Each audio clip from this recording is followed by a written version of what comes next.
Qué bueno que están con nosotros en el entrenamiento de doctrina bíblica.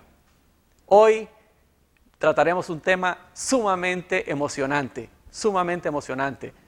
la doctrina o el estudio del Espíritu Santo. Mi nombre es Carlos Lagos y espero que este tema sea de mucha edificación para sus vidas. Para entender el tema del Espíritu Santo es importante conocer quién es el Espíritu Santo y cuál es su obra. En el tema de quién es el Espíritu Santo, podemos ver en la Escritura, en realidad, tanta evidencia bíblica acerca de quién es. Es la tercera persona de la Trinidad, es Dios. El Espíritu Santo posee los mismos atributos que Dios. Es omnisciente, omnipresente, es santo, es eterno. Tiene todos los atributos de Dios. Y también es importante que cada uno de nosotros sepa que el Espíritu Santo es una persona. Es una persona y como persona también posee la inteligencia, la voluntad y las emociones. El Espíritu Santo es una persona también. Y lo vemos en el Antiguo Testamento, podemos ver cómo el Espíritu Santo moraba temporalmente y selectivamente en hombres que Él quería usar. También podemos ver en el Antiguo Testamento, sobre todo en la creación, podemos ver en Génesis 1:2, que dice la Escritura que el Espíritu de Dios se movía sobre la faz de las aguas. Él estaba presente en la creación, Él es eterno. También en la providencia, Números 11:17, nos dice la Escritura, y tomaré del Espíritu que está en ti y pondré en ellos, le dice Dios a Moisés. Qué interesante que también en la providencia y en la revelación. En 2 de Samuel 23:2 dice, y el Espíritu de Jehová ha hablado por mí, decía David. O sea que el Espíritu Santo en el Antiguo Testamento seleccionaba hombres y selectivamente los usaba para sus propósitos.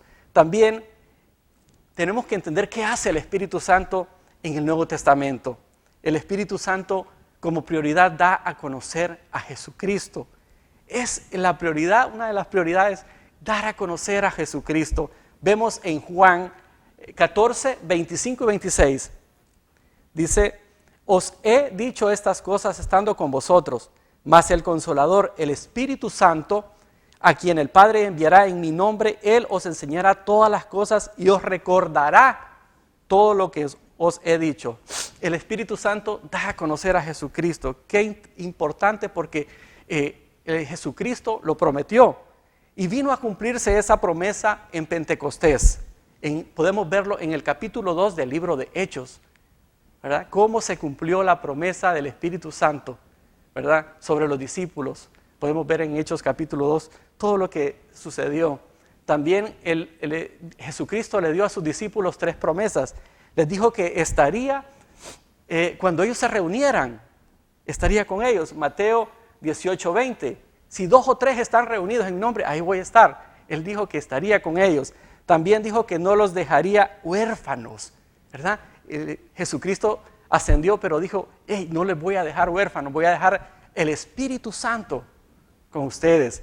Está en Juan 14 del 16 al 20. También dijo que estaría con ellos en todo momento y en todo lugar.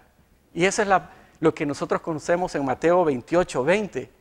En Mateo 28:20 dice que estaría con nosotros todos los días hasta el fin del mundo.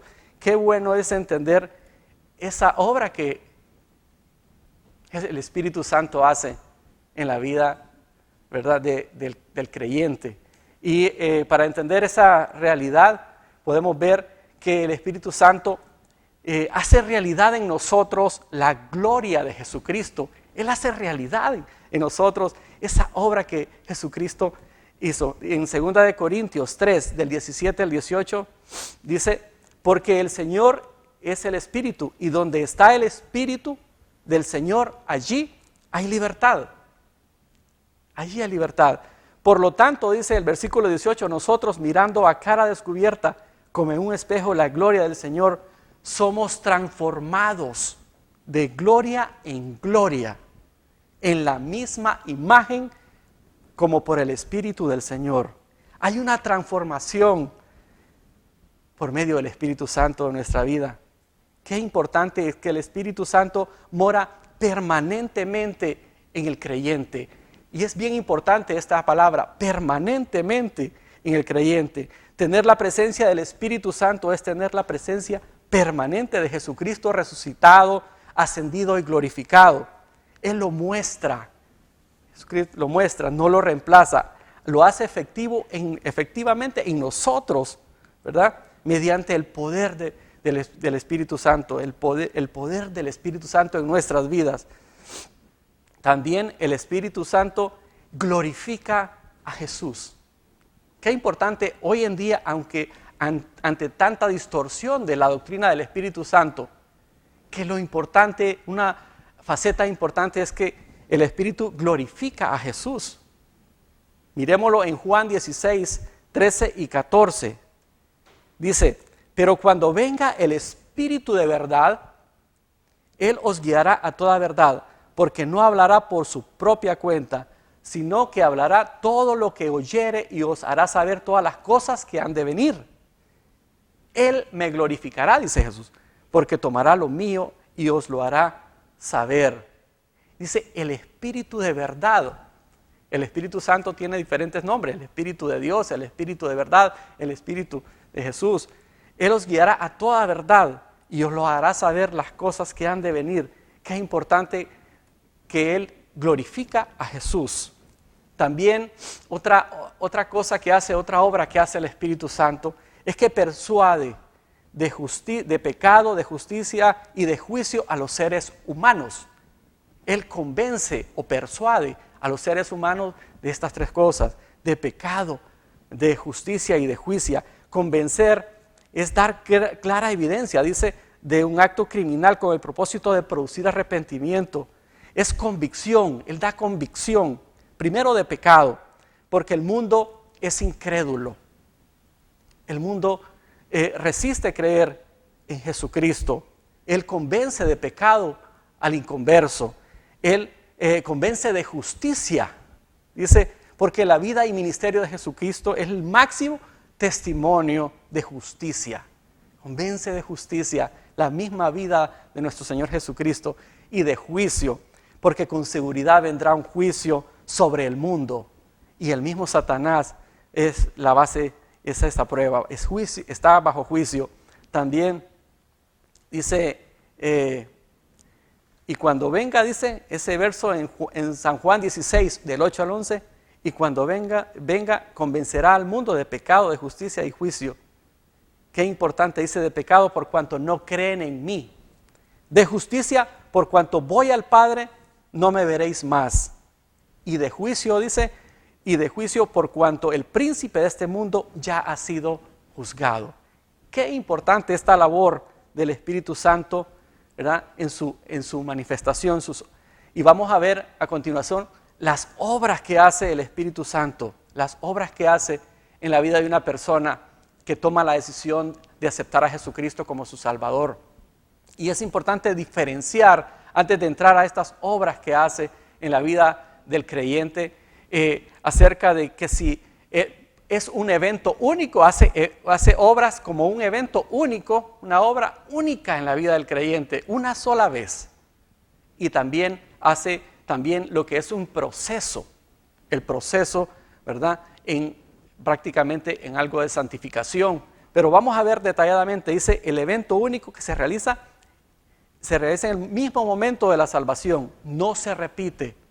Y en el proceso dice que depende del grado de la obediencia a la palabra. Así que hay obras como un único evento y hay otra que es en base a un proceso de dependencia del Señor, de obediencia a su palabra. Una de las obras que hace es que imparte nueva vida, imparte nueva vida. Esto se le llama la regeneración. Es un evento único en la vida de un creyente. La regeneración se le llama nuevo nacimiento, un nuevo nacimiento. En el libro de Juan, capítulo 3, del versículo de 1 al 3, ustedes pueden ver ahí en sus Biblias el evento cuando Jesús se encuentra con Nicodemo y le dice que tiene que nacer de nuevo. Tiene que nacer de nuevo. Que dice que el que no naciere de nuevo no puede ver el reino de Dios. Es un momento instantáneo irrepetible e irreversible en la vida de una persona que ha tomado la decisión de confiar en Cristo. O sea, el nuevo nacimiento, esa regeneración es única en la vida de un cristiano. Así que Juan 1:12 también nos dice: a todos los que le recibieron, a los que creen en su nombre, les dio la potestad de ser llamados hijos de Dios. Podemos entender que hemos nacido de nuevo y es una experiencia única y maravillosa como hijos de Dios. Somos regenerados, tenemos nueva vida en Jesucristo. Y además de nueva vida, Él nos da nuevamente un nuevo corazón, nos da una nueva visión, nos da un nuevo propósito para nuestra vida. Esa es una obra. Otra obra que hace el Espíritu Santo en la vida del creyente es que mora permanentemente en todos los creyentes. También es un evento único. La morada del Espíritu Santo es la obra por medio de la cual el Espíritu Santo concede su persona de manera permanente al creyente a partir del momento de la conversión. Qué interesante, que es para siempre. Es para siempre. Es único y es irrepetible. También es un regalo. Todos los creyentes, dice también Corintios, somos templo del Espíritu Santo. Somos templo del Espíritu Santo en 1 Corintios 6:19. Dice que Él mora permanentemente. Y dice en estos versos, en Juan 14, del 16 y 17, dice: y yo rogaré al Padre y os dará otro consolador para que esté con vosotros para siempre. El Espíritu de verdad, al cual el mundo no le puede recibir porque no le ve ni le conoce. Pero vosotros le conocéis porque mora con vosotros y estará en vosotros. Dice que mora con nosotros y estará en vosotros. Qué importante es esa obra, que Él mora en tu vida y mora en mi vida como hijos de Dios, ¿verdad? Y dice que somos templo del Espíritu Santo, así que debemos cuidar este templo que el Señor nos ha dado. También otra obra que es un evento único es que bautiza al nuevo creyente. Bautiza, nos identifica, ¿verdad?, con el cuerpo de Cristo como hijos de Dios. En 1 Corintios 12:13 podemos ver, dice: porque por un solo espíritu todos fuimos bautizados en un cuerpo, sean judíos, griegos, sean esclavos o libres, y a todos se nos dio de beber de un mismo espíritu. Qué importante es que uno es bautizado por el Espíritu, ¿verdad? Todos los cristianos ya estamos bautizados, no solo los que tienen un grado de madurez o de santidad mayor. Dice que los que hemos creído en Jesucristo hemos sido bautizados, ¿verdad?, por el Espíritu. Qué interesante es que es una obra instantánea, permanente, no se repite. Al momento, lo tomamos al momento de confiar en Cristo, somos bautizados, ¿verdad? Nos podemos identificar como hijos de Dios, somos propiedad suya. Así que bautiza a los creyentes, ¿verdad?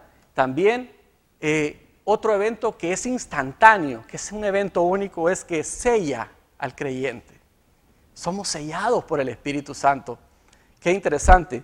El sello del Espíritu Santo es la certeza de nuestra salvación. Es la certeza de tu salvación. No podemos ni podremos perder la misma. Miremos ahí en Efesios capítulo 1, versículos 13 y 14, unos versos sumamente interesantes. Dice: en Él también vosotros, dice, habiendo oído la palabra de verdad, el evangelio de vuestra salvación, y habiendo creído en Él, fuisteis sellados con el Espíritu Santo de la promesa, que es las arras de nuestra herencia hasta la redención de la posesión adquirida para alabanza de su gloria. Hemos recibido todos los creyentes de manera incondicional. Y esa palabra es bien importante, incondicional. No se basa ni se deriva en una experiencia emocional, ¿verdad?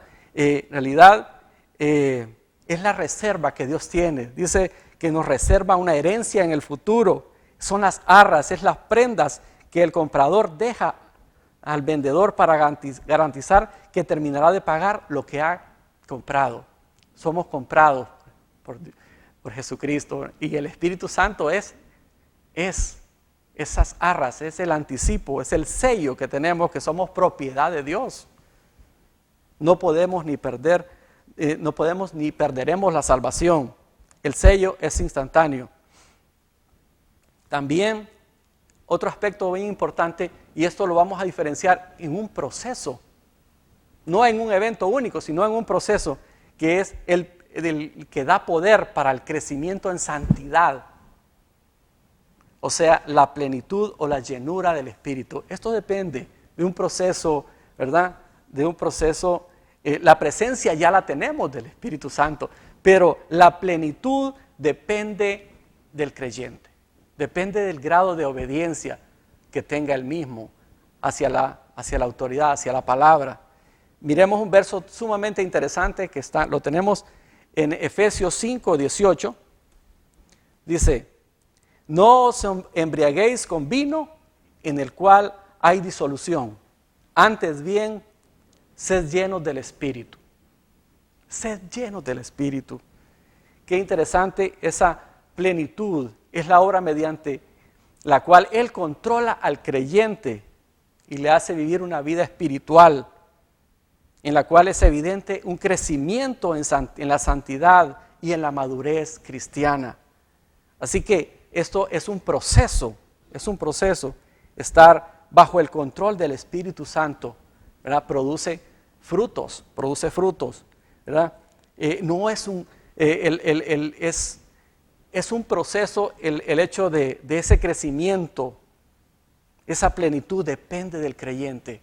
Y tú y yo somos retados, ¿verdad?, a seguir creciendo en obediencia, en ser guiados por el Espíritu, a ser controlados por el Espíritu, ¿verdad?, para poder crecer espiritualmente, para poder glorificar a Dios con nuestras vidas, crecer en santidad, crecer en obediencia a la palabra del Señor. Así que esa plenitud o llenura depende de tu obediencia y de la mía. También podemos ver otro aspecto bien importante en el estudio del Espíritu Santo, que hoy se habla hoy en día muchísimo, y es acerca de los dones del Espíritu, los dones del Espíritu Santo. Vamos a definir qué significa un don. Dice que es la capacidad o habilidades sobrenaturales dadas por Dios para el servicio a su obra. La capacidad o habilidades sobrenaturales. No es todo lo que has aprendido en tu educación o algunas cosas que traes, es que Dios lo ha puesto. Miren qué interesante que dice, y es para la edificación mutua y el servicio cristiano. Los dones espirituales son habilidades, repetimos, sobrenaturales, dadas por Dios, dependen de Él, ¿verdad? El don no es una responsabilidad general, pero todos debemos, por ejemplo, evangelizar, aunque tal vez no todos tengamos el don de evangelismo, pero sí podemos hacerlo, ¿verdad? Así que vamos a ver en Romanos 12, del 6 al 8, acerca de estos dones del Espíritu Santo. Dice, de manera que teniendo diferentes dones, según la gracia que nos es dada, si el de profecía, dice, úsase conforme a la medida de la fe, o el de servicio en servir, o el que enseña en la enseñanza, y el que exhorta, pues en la exhortación, el que reparte con liberalidad, el que preside con solicitud, el que hace misericordia con alegría. Diferentes dones para el servicio a la obra, para poder servir juntos, para poder edificarnos juntos, para poder servir al cuerpo de Cristo. Qué importante es, y hay muchas preguntas al respecto, pero es importante saber cuándo se reciben estos dones espirituales. ¿Cuándo los recibes?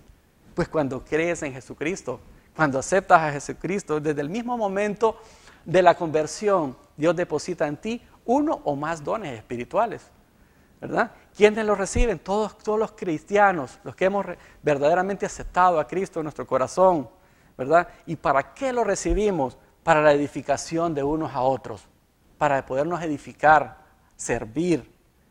Y el propósito fundamental es para que Dios sea alabado, para darle gloria a Dios.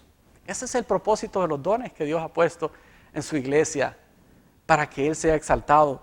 Veamos en 1 de Pedro 4, 10 y 11, lo que nos dice la Escritura. Cada uno según el don que ha recibido, ministrelo a los otros, como buenos administradores de la multiforme gracia de Dios. Si alguno habla, hable conforme a las palabras de Dios. Si alguno ministra, ministre conforme al poder que Dios da, para que en todo sea Dios glorificado por Jesucristo, a quien le pertenecen la gloria, el imperio, por los siglos de los siglos. Amén. Qué interesante es, en realidad, el propósito de Dios, para que Él sea glorificado, para glorificarlo a Él. Y existen también limitantes respecto a los dones en dos tipos. Primeramente, según la cantidad, dice, según el don que haya recibido, de ese 1 de Pedro 4:10, según el don, la cantidad. Puede haber uno o más dones que el Señor te haya dado para la edificación, para que sirvan para la edificación del cuerpo, ¿verdad? Esto también es importante. Otra limitación es respecto al tiempo, ¿verdad? Algunos dones han sido permanentes para la iglesia y otros han sido temporales. También eso es un tema de actualidad y de confusión hoy en día muchísimo en el mundo cristiano, ¿verdad? Hay dones permanentes como el de evangelista, de pastor, nos dice la Escritura, el de maestro, de servir, de fe, de exhortar, de administrar. Esos son dones permanentes. Tienen su lugar en la iglesia para que Dios sea exaltado, para que sirvamos juntos al cuerpo, para ponerlos en acción. Por eso el Señor nos ha dado de una manera sobrenatural esos dones. Qué importante es que tú y yo los pongamos en práctica. También lo que existe y debemos tener claridad es en los dones temporales, ¿verdad? El don de apóstol, de profeta, de milagros, de sanidades, de lenguas, de interpretación, de discernimiento de espíritus. Son dones temporales que Dios tuvo su propósito con ellos en su tiempo, ¿verdad? Y vamos a ver cuáles eran esos propósitos que Dios tenía con esos dones temporales, ¿verdad? Y uno de los más importantes es hasta que la revelación escrita de la palabra estuviera completa, ¿verdad? Para autenticar el mensaje apostólico, que sucedieron muchos de esos. Pero vamos a ver en 1 Corintios 13:8, lo que dice la Escritura. Dice, el amor nunca dejará de ser, pero las profecías se acabarán, y cesarán las lenguas, y la ciencia acabará. Interesante, dice, las profecías se acabarán, cesarán las lenguas, y la ciencia acabará. Dones que estaban ahí, dice, que tienen su término. Esos dones espirituales, en el libro de los Hechos, ¿verdad? Vemos que esos dones, algunos dones en el libro de los Hechos fueron para dar testimonio de lo que estaba sucediendo, era de carácter divino. Era de carácter divino y singular, para que reconocieran a Jesús como el Mesías, para que el pueblo judío, pueblo gentil, reconocieran a Jesús como el Mesías, para que comprendieran lo que Dios estaba formando, una sola iglesia, no una iglesia de judíos, no una iglesia de gentiles, no una iglesia diferentes, una sola iglesia, desde Pentecostés, ¿verdad?, hacia acá, como señal de la autenticidad también para los judíos, de que los gentiles entrarían a formar parte de un mismo pueblo, ¿verdad? Desde Pentecostés, como decíamos. Es importante aclarar también que el libro de Hechos es un libro narrativo, no normativo.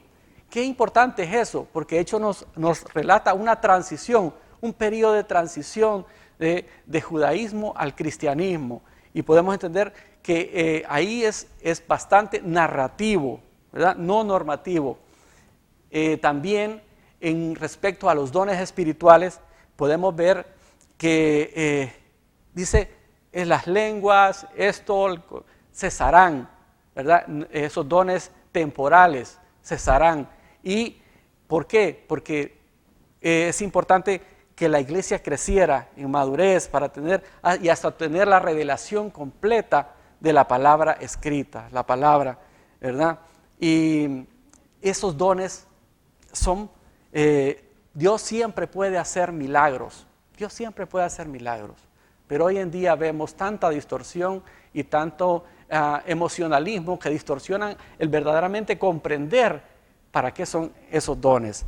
Importantísimo también es entender que el fruto del Espíritu en nuestras vidas lo podemos ver en Gálatas 5:22. Vamos a ver, y 23. Dice la Escritura: mas el fruto del Espíritu es amor, gozo, paciencia, benignidad, bondad, fe, mansedumbre, templanza. Contra tales cosas no hay ley.